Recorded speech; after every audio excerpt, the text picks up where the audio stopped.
The federal government partially shut down early Saturday as Congress did not agree on funding for several agencies before the midnight deadline. But this shutdown is likely to be less painful than the record-long impasse last fall for two main reasons. First, only certain agencies are shuttering since others have already been fully funded for the rest of the fiscal year. Second, the House is expected to take up the Senate-approved version of the spending package, which is backed by the White House, when representatives return next week. Overall, the impact felt will be negligible. Rachel Snyderman, Managing Director of Economic Policy at the Bipartisan Policy Center, told CNN. Several agencies, including the Departments of Agriculture, Veterans Affairs, Interior, Energy, Justice, and Commerce, will remain open since Congress passed legislation fully funding them for the rest of the fiscal year. That means tens of millions of people won't be in danger of losing their Supplemental Nutrition Assistance Program, or SNAP, benefits this time. In the most recent shutdown, some food stamp recipients had to wait days or even a few weeks to get their payments,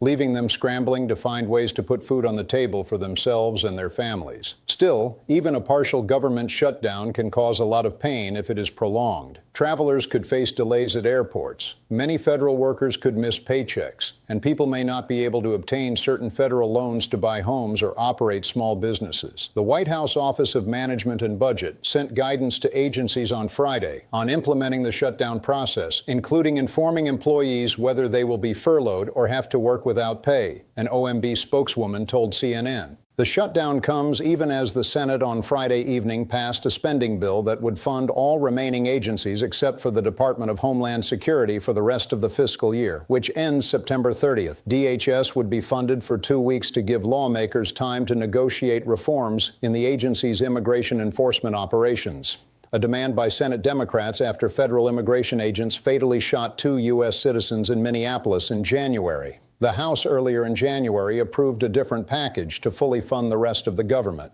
It must now act on the Senate version. President Donald Trump is no stranger to government shutdowns. He also presided over one in his first term, which lasted 35 days and had been the longest on record until last year. Here's what we know about the government shutdown. What is a government shutdown? Congress must provide funding for many federal departments and functions every fiscal year, which begins on October 1st. If lawmakers fail to pass a spending package for the full year or extend funding for a shorter period, known as a continuing resolution, then many agencies and activities must shutter until Congress appropriates more money. If none of the 12 appropriations bills that make up the federal discretionary spending budget passes both chambers, the government fully shuts down.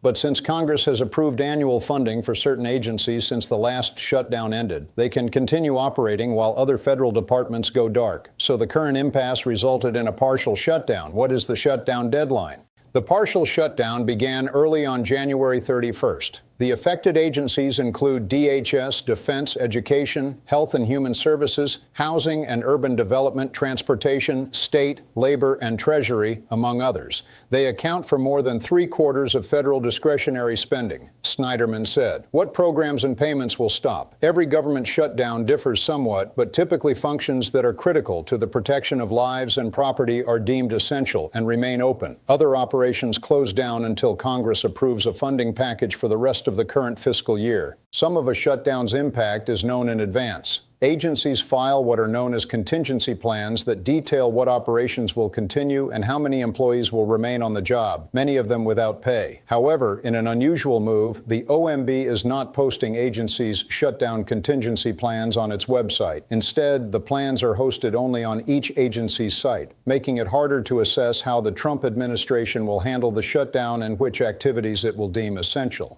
For instance, the Department of Education said in its plan from last fall that it would furlough most of its staffers in a shutdown, though it would continue to dole out Pell Grants and federal student loans and keep making Title I and IDEA grant funding available. The Washington, D.C. court system said during the last shutdown that it would not issue marriage certificates or perform wedding ceremonies, and the National Flood Insurance Program would not be able to issue new policies, potentially snagging the closing of home sales. Some government functions can continue, at least for a certain period of time, if they are funded through fees or other types of appropriations. It's likely that immigration, border patrol, and defense activities funded through the GOP's tax and spending package, which Trump signed into law last July, will continue. The Defense Department said in its contingency plan from last fall that it considers its highest priorities to be securing the southern border, Middle East operations, the Golden Dome missile defense system, among others. With the tax season underway, all of the Internal Revenue Service's nearly 75,000 employees will continue working until February 7th, the agency said in an updated contingency plan posted Friday. They will be funded through other sources, such as the 2022 Inflation Reduction Act. Agencies and administrations have some amount of choice in which services they deem essential, said Molly Reynolds, interim director of the Governance Studies program at the Brookings Institution. In Trump's first term, Reynolds noted that the administration took some measures to make the shutdown less painful, such as allowing the IRS to process tax refunds, a departure from prior shutdowns. What is the debate around funding DHS? The shooting deaths of Alex Preddy and Renee Good, both U.S. citizens, by DHS immigration agents during protests in Minneapolis in January have sparked widespread public outcry.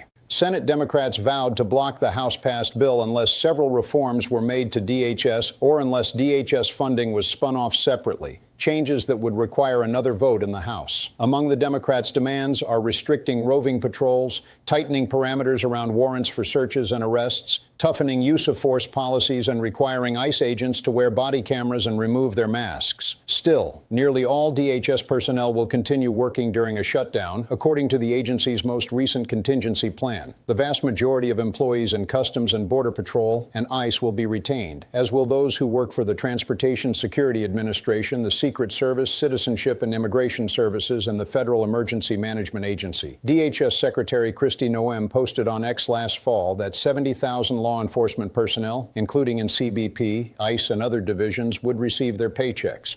Will Social Security be affected? Social Security payments to senior citizens, people with disabilities, and other Americans will not be interrupted, according to the Social Security Administration's contingency plan. In the event of a lapse in appropriation, SSA will follow the contingency plan for continued activities, and Social Security beneficiaries would continue receiving their Social Security disability insurance, and SSI, supplemental security income payments, the agency told CNN last fall. Also, the unemployed will continue to receive their jobless benefits as long as state agencies have administrative funding to process them, according to the Department of Labor. Medicare and Medicaid payments will also continue to be distributed, HHS said in its contingency plan from last fall. Will national parks stay open? Yes, the 400-plus national park sites will remain open, as will the Smithsonian Museums and National Zoo, since they have been fully funded through September 30th. The effects of government shutdowns on the national parks and museums are among the most tangible for Americans and tourists. Past impasses have led to the shuttering of the museums and zoo and have either limited or restricted access to parks. Some visitor services in parks have also been unavailable during shutdowns at certain parks. What's the impact on airline travel? Air traffic controllers and Transportation Security Administration officers are typically deemed essential and must remain on the job, though they are not paid.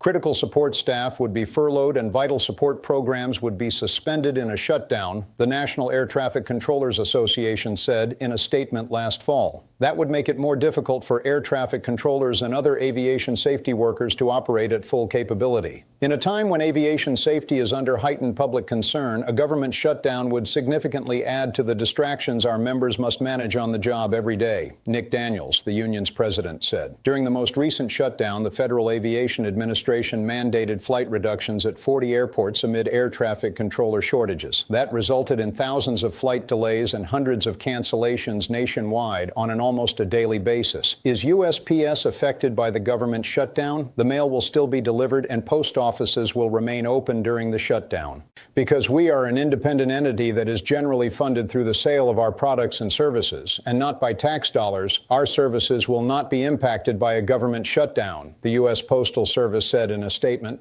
How about the impact on federal workers? Federal workers bear the brunt of government shutdowns. Some are furloughed, while others are considered essential and have to continue working. But many don't get paid until the impasse ends. This partial shutdown will affect about 45% of the roughly 2.2 million civilian federal workers. More than 500,000 federal workers could be working without pay, while another 480,000 plus could be furloughed, according to Snyderman. But if the impasse is resolved quickly, they should receive their full paychecks on their next scheduled payday in mid-February, she noted. That said, planning and executing a shutdown places a significant burden on federal agencies, which takes them away from their regular duties, Snyderman continued. Even during the last impasse, some workers didn't miss their pay. The Trump administration found ways of compensating certain workers. In addition to paying DHS employees, Trump said during the last shutdown that the administration had identified funds to pay the military. The money was pulled from the Pentagon's research and development funds. Federal workers are guaranteed to receive their back pay after an impasse is resolved, thanks to a 2019 law. But the Trump administration last fall floated a different interpretation of the law, initially calling into question whether federal workers who had been furloughed will be made whole. They were eventually paid. Also, federal contractors who may be furloughed or temporarily laid off by their employers during a shutdown are not guaranteed to receive back pay. What does a shutdown do to the economy? Shutdowns can have real consequences for the economy since federal spending is delayed, and many federal workers pull back on their purchases while they aren't receiving paychecks. The 5-week shutdown in 2018-2019 resulted in a $3 billion loss in economic growth that would not be recovered, according to a Congressional Budget Office estimate.